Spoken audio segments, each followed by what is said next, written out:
all months, all months must come to an end. The month of January is ending, and none too soon for the people living in the basement on Vincenti Avenue.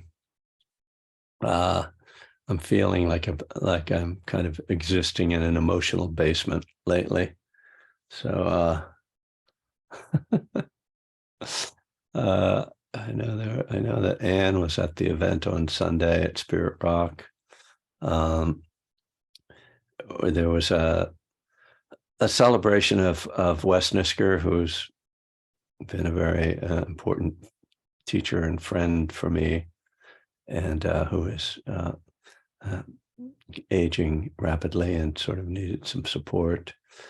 And it was too much for me, frankly. It was just too much. One of the things about, I'm sure some of you have experienced this, like, we're not used to like crowds of people. Like, it's just like I feel it's a lot safer, just like having you on a screen, not like.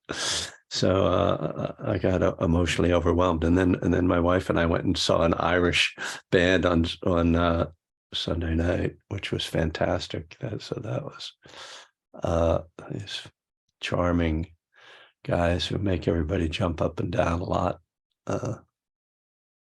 So in any case, nobody came to hear this. You came to meditate and to talk about Dharma and recovery. So I will commence with that.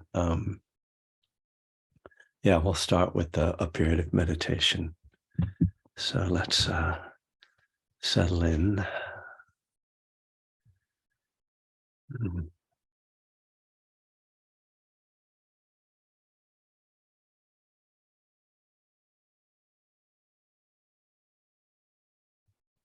We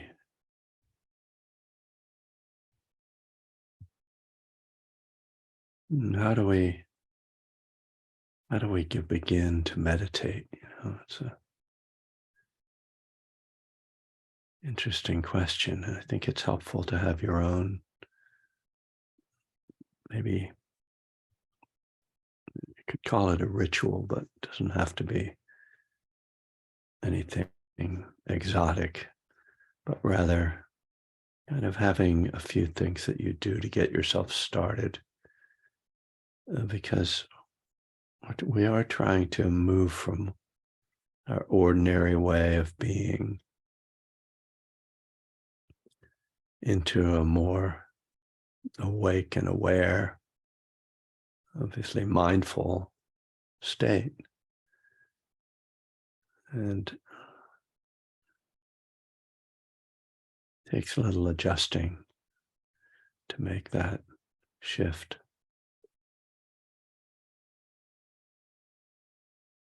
I think it's helpful to start with posture. Kind of put yourself in a meditation posture that might be different from your ordinary way of sitting. Maybe a little bit more upright, balanced, and of course, still. Stillness is a great support for the development of calm and concentration.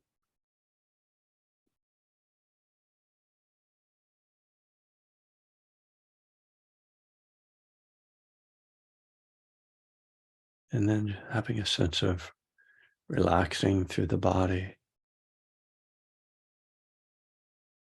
Maybe letting the attention move through the body a bit. Feel different points of sensation and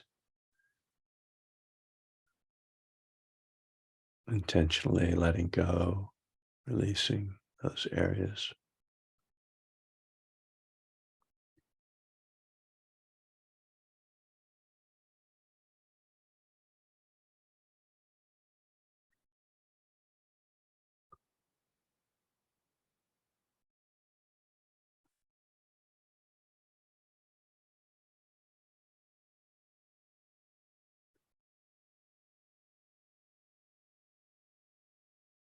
and feeling the breath moving in the body. So before trying to concentrate on the breath, just to feel it more as an aspect of the felt sensations. So feeling your body sitting and feeling how the breath appears in the body, the movement.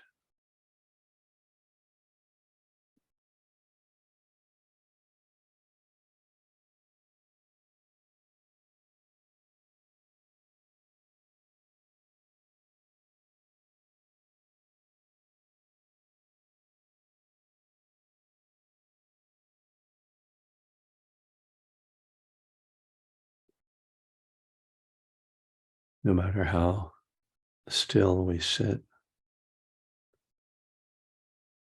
there will always be at least some slight movement with the breath.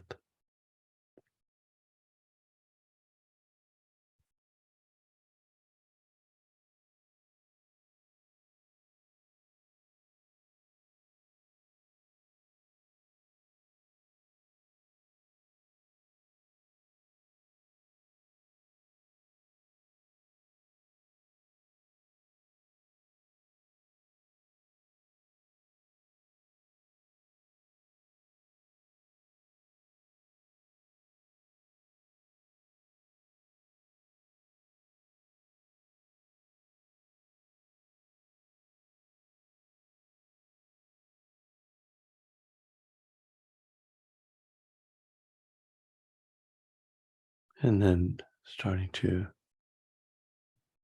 bring a closer attention to the breath.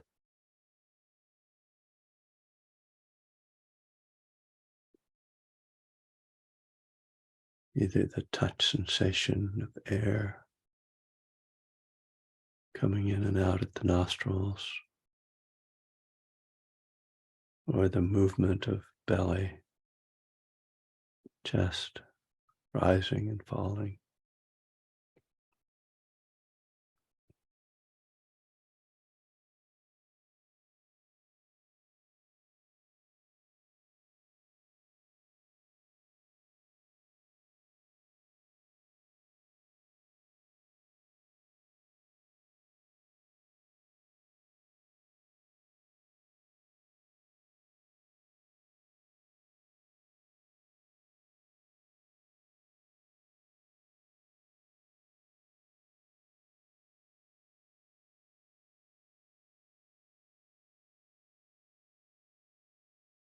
And as we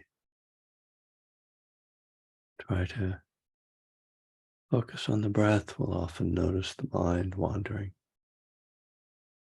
Thoughts either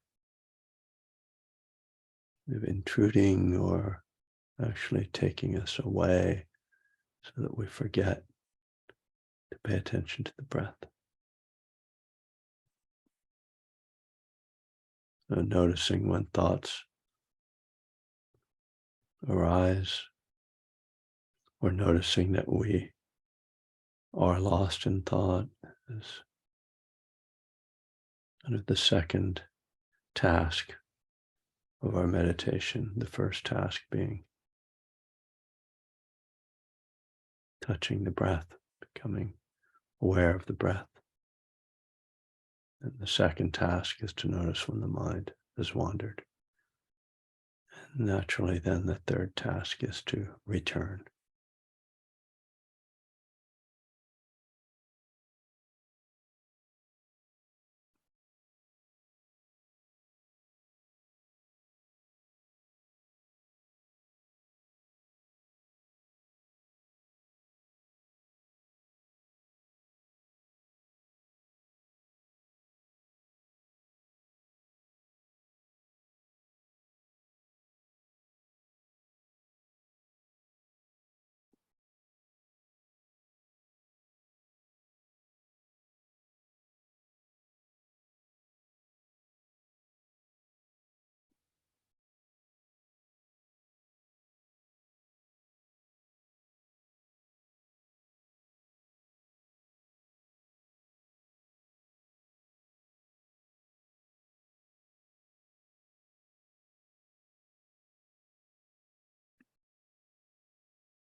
Is there an underlying mind state or attitude right now? How are you feeling?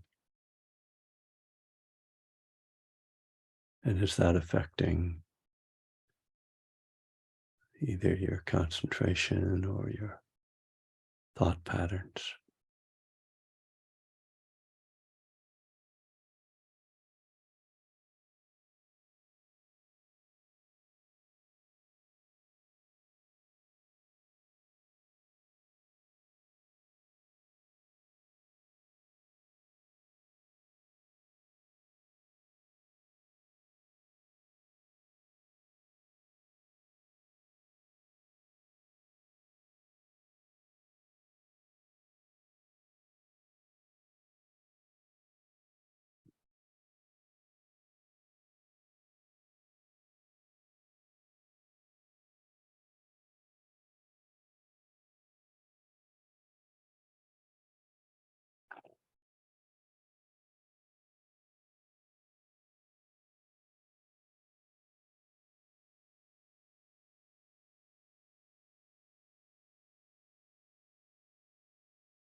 Are there particular thoughts that are especially difficult to let go of?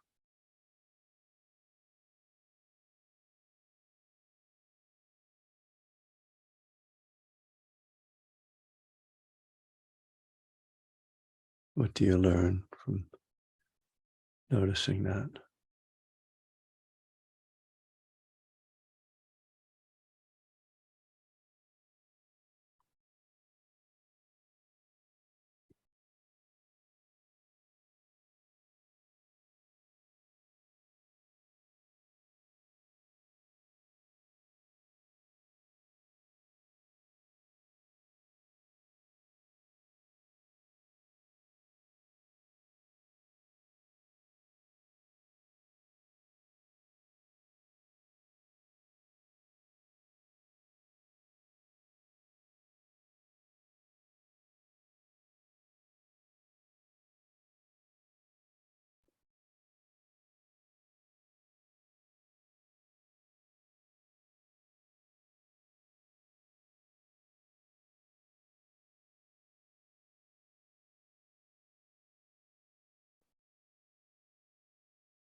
Okay.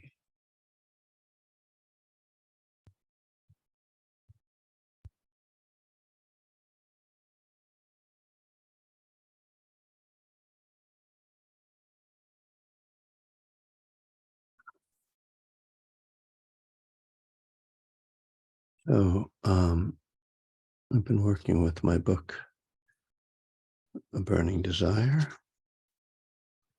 and we are on the section on step 5,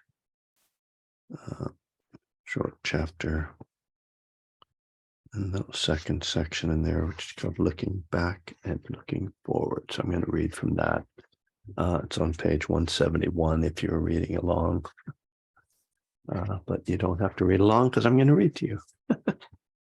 Sometimes it's good to do both, I suppose. When we look at the steps, it can seem odd in a way that after taking step 3, turning our will and lives over to the care of God, that we would then have to take a searching and fearless moral inventory. After all, if we've turned everything over to God, why do we have to do anything else? Shouldn't God just take care of everything from here? In fact, when we take step 3, we are charting a new course in our lives, making a commitment to live in a more kind and wise way in harmony with the Dharma. When we make that commitment, what immediately becomes apparent is that up to now, our whole outlook and way of acting has been skewed towards self-centeredness, greed, resentment, all kinds of negative qualities that have fed and been fed by our addiction. Turning our lives over to God doesn't mean that all those things go away. We spent a lifetime building up these habits, and we're going to have to do some serious work to change them. Step 4, made a searching and fearless moral inventory of ourselves, is the beginning of this change. What we are doing, in a sense, is looking at the karmic patterns in our lives. If we want to change, we need to see what needs to be changed first and foremost. We need to see how we got here. The inventory shows us all the ways that we harmed ourselves and others, all the habitual ways of being that led to our downfall. This then gives us a blueprint for change. Of course, this isn't easy. To write this all down can be painful and difficult. To read it to another human being can seem overwhelming. The fear of public humiliation and shame can make it look like a cruel joke perpetrated by some 12-step sadists. And yet, once we follow through, the sense of relief is palpable. Most people feel that a huge burden has been lifted from their shoulders. The boogeyman of our secrets has been let out of the closet and seen for what it is, a thought, a feeling, an illusion. When in step 5, we look at the exact nature of our wrongs, we are seeing the patterns, not just the specifics. By sharing it with another person, we now have someone who can keep us honest as we move forward. Someone who knows our story and understands our tricks, our deceptions, our evasions, and our games. After I read my inventory to my sponsor, the process of change began. He saw my tendency to give up on things. So when I was about to drop out of a class in college, he called me on it. He saw the way I operated in relationships with women, and he guided me to new approaches. He saw that even though I wanted a permanent relationship, I was letting my lust lead me instead of my love. He was able to give me specific suggestions for how to break these counterproductive habits. It was only through first looking backward that I was able to move forward in a way that could bring real change. As long as I was just living reactively, I couldn't break the existing patterns. Only when I took a careful, honest look at those patterns was it possible to develop the strategies I would need for letting go in steps 6 and 7. And since steps 6 and 7 both mention God or higher power, then we will be moving on and talking about them. There's something I saw here that made me want to say more. Well, that I've always found this phrase, the exact nature of our wrongs, to be somewhat ambiguous. The exact sort of suggests maybe the details, but the nature of our wrongs. I mean, I know that word, when used in different ways, it's where language becomes so tricky. The exact nature could refer to the specific details, and that's. I suspect, I don't know. It's hard to say whether that's what the meaning was that the founders of AA had in mind. And I haven't done any research on that particular question of the meaning of that. But I do. So I take it and use it the way I want, or whatever, the way I find useful, which is to suggest that the nature of our wrongs is seeing patterns, which is, very much like what we do with insight meditation, that we look at not so much, oh, what am I thinking about, but what kind of a thought is this? What's the sort of, what's it expressing? Is this a thought of fear, or is it a thought of grasping, or is it a thought of resentment, or a thought of love or kindness? And so that, I don't know if Olive is bothering you, but she is bothering me. Thank you, dog. She seems to always appear just, when I'm teaching. Also at dinner time. But anyway, so there's, annoyance. That's the pattern of appearing, impatience. But what I think is helpful about that is that we can get caught up in, obviously we do get caught up in the particulars of our concerns and our thoughts, and trying to deal with things, and not sort of seeing that, I'm acting out this kind of role. And this is, notice that in all these different situations, I'm having the same reaction, or I'm sort of addressing them all in the same way. Oh, it's not, my reaction to them isn't because of the particulars of the situations, it's because of my underlying tendencies. So I think of this, the exact nature of our wrongs, as kind of trying to see my underlying tendencies. And this is a particular term that comes out of the Buddhist suttas. I wish I had that sutta right at hand. There's a particular one. It's in the sutta on the two darts, which many of you are familiar with, sometimes called two arrows. It's the sutta in which the Buddha says that when you have some, and he refers to if you get struck by some physical pain, that's the first dart. But then when you have a mental reaction to it, that's the second dart. And he says that second dart comes out of your underlying tendencies. So I think that both the inventory process and our meditation process can reveal these underlying tendencies. And when seen, then there's the possibility of change, right? It's not possible to change something that we're not aware of. It might change on its own, but good luck with that, with the underlying tendencies.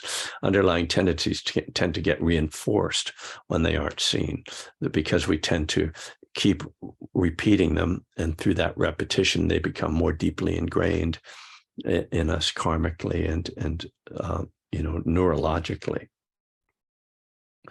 So, so this is why I sometimes refer to meditation as talk about doing a meditative inventory, that part of our practice, when we notice the thought, is to notice the underlying tendency that thought is expressing.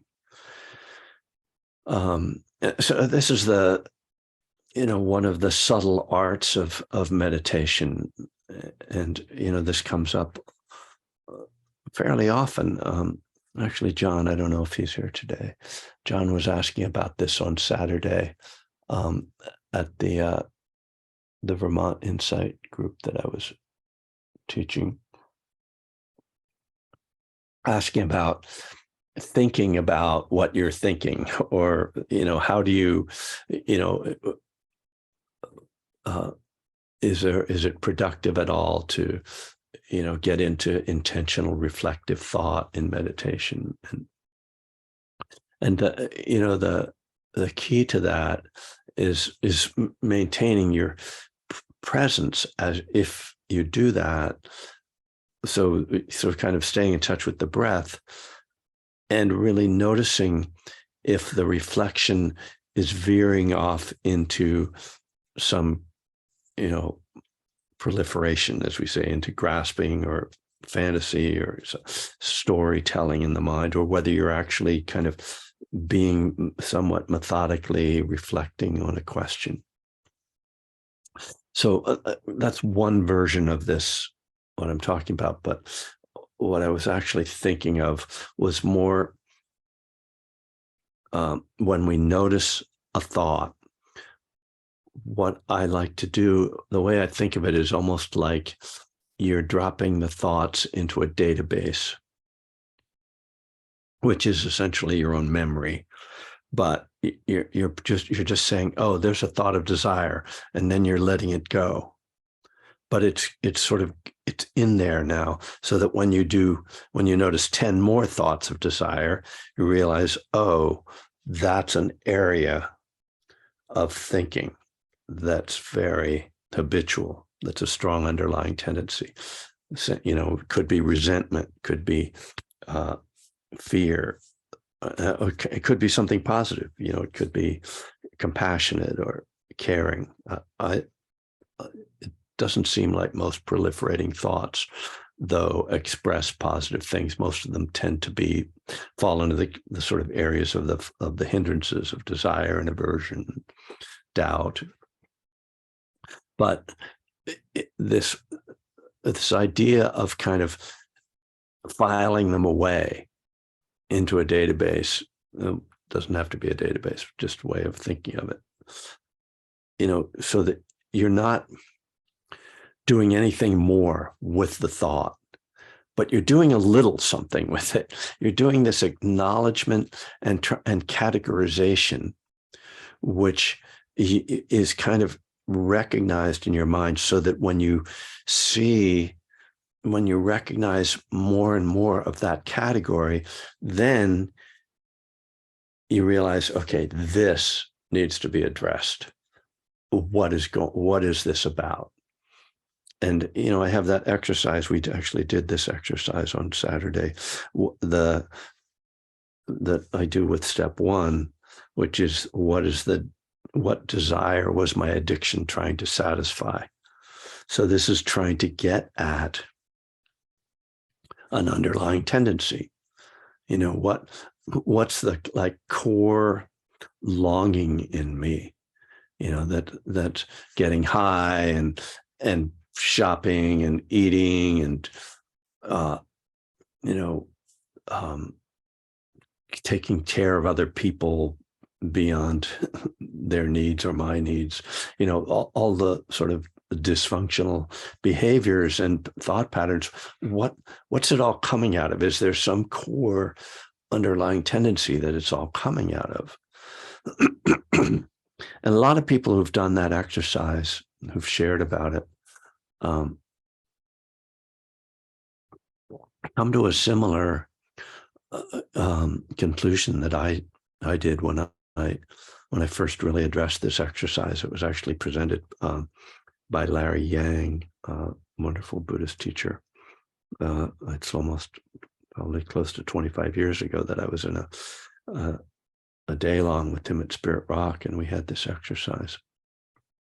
Maybe not that long ago, 20 at least. Anyway, the conclusion that I came to was and this can be put in lots of framed in different ways, but that there's a like a longing for love, and you can call that wholeness or connection. And with the modern idea that addiction, the opposite of addiction is connection. That's a good definition of it. But this idea that there's some sort of need that's beyond the craving for intoxication, that's beyond even the craving for escape, that's not even beyond, but that's underneath those cravings, that there's some longing for love or connection or wholeness that our addiction is acting out. And so if our addiction is just it's just another manifestation of our longing. It's not, you don't have to be an addict to have that longing, I think. So yeah, I don't know if everybody kind of arrives at something like this through doing a searching and fearless moral inventory, but to me, this idea of looking for the exact nature of our wrongs, this is what we're trying to get to, like deeper underlying habits and tendencies to understand ourselves. And then what? What do we do with that information? Well, I would say if we realize that our longing is for love and connection, that instead of going and drinking and using, that we do things that foster connection, and that increase our, longing for love is kind of a, tricky. I think longing for connection is easier to express as something to act on. But I would say longing for love, I actually think, means taking care of ourselves. Loving ourselves is really what it, because we can't, it's not about, I need to go out there and find people to love me. Like, that's not really what we're talking about here, because it doesn't matter. People can love you, but that doesn't mean you feel loved. That's, a great reality that we all face, because, most of us are loved, but it doesn't always help. It's not enough, because it's it's internal, right? It's caring for yourself. It's been interesting going and reading Self-Compassion again, and I'm going through it now in a more kind of systematic way and taking notes and thinking about how she frames this idea, which I think of as self-love, self-compassion, self-love, self-care, and what that involves. And we know that, at times addictive behaviors are kind of done or justified as forms of self-care, right? Oh, I just needed to drink, to relax after a long day, that kind of stuff. I just need to kick back, and I'm just gonna, right now a pint of ice cream is just what I need, right? I'm taking care of myself, so it's not a simple thing to say what self-care is. There has to be a certain amount of actual, I would say, discipline in that. It's not just let it all go and do everything, indulge in what you want. Because once again, that wanting, where is that wanting coming from? So there's sort of I think of it as being sort of more objective about what, if I were taking care of someone else, what would I do? Would I give them a drink? Or would I pile them full of sugar and fat? No, I would probably say, here, have a nice cup of tea, and let's go for a walk. Let's call a friend.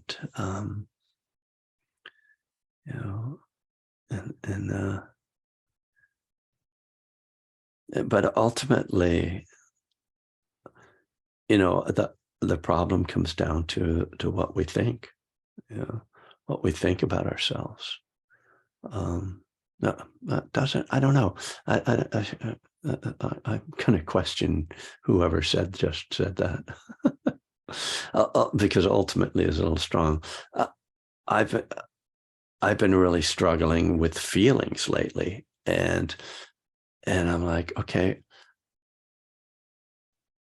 what I think about the feelings really has a huge impact on the feelings, but the feelings themselves need a lot of care. And there are thoughts, but I actually think, well,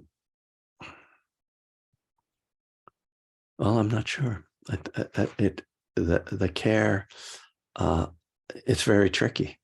It's very tricky, because feelings aren't things that can just be adjusted. You know, thoughts can be adjusted in a way. You can say, no, wait, stop, that's not a realistic thing. You know, I can remind myself, well, these feelings are impermanent. That's helpful. Good. That thought helps the feeling. You know, there's nothing wrong with me that I'm having feelings. Feelings are normal. That helps. But then the lingering discomfort sort of requires something else, which actually I think is a lot about patience, you know, and recognizing that there are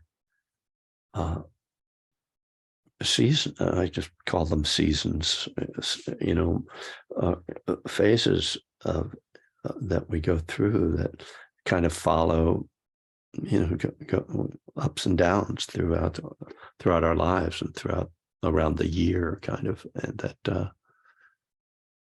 that then really, well, if I had it figured out, I wouldn't have a problem. Well, anyway, I hope that some of that was helpful. It felt like I'm pleased that I said something that seemed to make sense, because I actually didn't feel like I was going to be able to say anything today. So that's a good thing. I dreamt that I was talking to Jeff Beck last night. Yes, those of you who've been following along, Jeff Beck is one of my favorite guitarists, and he recently died, and I've been maybe watching too many videos of him. And last night before I went to bed, I watched an interview with him. So in the middle of the night, I was having an interview. I was like talking to him. It wasn't an interview. We were having conversation, and he was kind of trying to help me. And then suddenly I said, "But you're dead." And so it was a little disturbing. But you know, when you start to go to your like rock stars in your dreams to solve your problems, it might be time for something else. I don't know. Anyway, we do have some time left. What's the question? Somebody's asking me when I'm. What, Monica? What was that? Kristen Neff. Oh, self-compassion. Yeah, they want to know what the author is of the book. Okay, I guess I'll tell. Yes, it is Kristen Neff. That's exactly right, and it's spelled properly, Neff. Yeah. Yeah, and her book is just called Self-Compassion, and I'm not, you know, I don't like a lot of modern Dharma books, and it's not exactly a Dharma book, but it's good because it's not just full of platitudes and stories about people. It's actually like, here, this is what this is, and this is what's helpful, and this is how to understand it, and so it's well written. She actually went to Cal, to UC Berkeley, and now she teaches at the University of Texas in Austin, I believe. So there are some virtual hands up. Wonderful. Her TED Talk is great too. Oh, good. Thank you. Maybe I'll listen to that. Steve, go ahead. Good morning, Kevin. um, I just recently got involved with a men's only recovery group. It just kind of came upon me, and we meet really early in the morning at 6:30. And the format of the meeting is really there's a lot of praying in it, a lot of prayer work. And and I'm looking forward to when we get to step 11, and when you start teaching out of your book on that, because I struggle with prayer, and it brings me back memories of when I was really desperate and really bad shape. I used to just pray in this really sick manner, to have God come save me. But working with these guys, I'm starting to feel really comfortable with prayer, but I'm trying to conceptualize it with the Dharma. And with the Buddha's teachings, the Four Noble Truths, Eightfold Path, and I'm trying to incorporate it in my mind. I know you've probably talked a lot about this, but what was going on with prayer during the Buddha's time? I mean, there's got to be some way I can meld the two together, because I'm feeling pretty comfortable around it, and it's pretty standard type prayer. A lot of God stuff. Yeah. Well, clearly there's no. Well, it's really how you frame the prayer. So the term something like petitionary prayer, or a prayer when you are trying to speak to some power to get some particular result. That's not much in harmony with the Buddhist teaching. But there's certainly a lot of things, certainly just the loving kindness meditation itself. May I be happy. May you be happy. May all beings be happy is a kind of prayer, right? But it's not asking anybody for that to happen. So the way I view prayer is that it's actually you're praying to yourself. And I don't mean praying to yourself to make something happen, but you are trying to cultivate particular mind states, acceptance, grant me the serenity to accept, right? So I'm trying to cultivate acceptance and to recognize when I need to act with the serenity prayer. There's a whole section you might want to look at in One Breath at a Time on the Lord's Prayer, where I kind of sort of make my own way of interpreting it that takes it out of the realm of like, God, will you do this stuff? And sort of reframing it. But certainly, because ultimately, I mean, we're just saying words, right? And what are the words doing? If we don't think they're going out and doing something, then they must be going in and doing something. So that's what I think they're about doing something within us, cultivating certain qualities. Right. Well, that's very helpful. And reflections, the Hail Mary, which is not a play in football, but rather a Catholic prayer, is interesting. I started saying that prayer on a retreat a dozen years ago, and it just kind of came up, because Mary, of course, is sort of a symbol of compassion, just like Kuan Yin, and other sort of female archetypes. And it says in it, something about like, be here now and at the hour of my death. So it's a reminder of death. Like, it's got impermanence built into it. It's got compassion built into it. It's like, it's quite rich when you look at it, when you take it out of this framework of, there's some being, Mary, it's like Mary is inside me. Jesus is inside me. God is inside me. Yeah. Well, that's great. That's helpful. Thank you so much. There's so much of that stuff in the 12-step work that now I can kind of meld the two together. It makes more sense to me. Thanks, Kevin. Yeah. Okay. Paula, hello. Hi, thanks so Hi. much.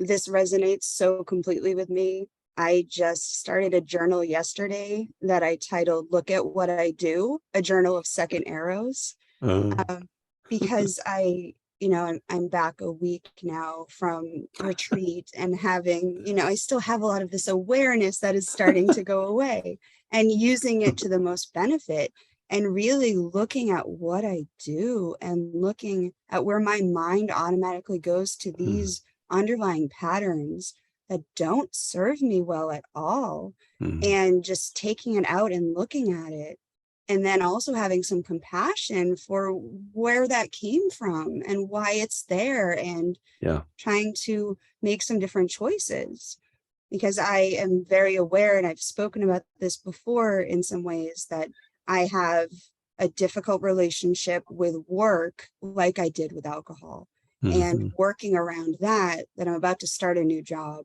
and wherever you go there you are and I would Yeah. like to be different. I would like to have some of these underlying patterns that have not served me well transform in some way. And I feel like in using this journal, like if I see it, I can free it. If I'm not aware of it and I don't see it, I can't work around it.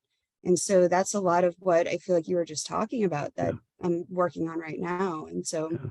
super, super resonates with me. So thank you Mm. so much. Yeah. Thank you. That's great. Nice. What'd you call that? The journal of what? Second arrows? Yeah, this is what I do, a journal of second arrows. Yeah. This is what I do, a journal of second arrows. Well, we're on the same proverbial page then today. Definitely. Yeah. Yeah. So interesting. Yeah. I mean, so much of life is trying to deal with the first arrow. Like so much of what we do, it's like, what am I feeling right now?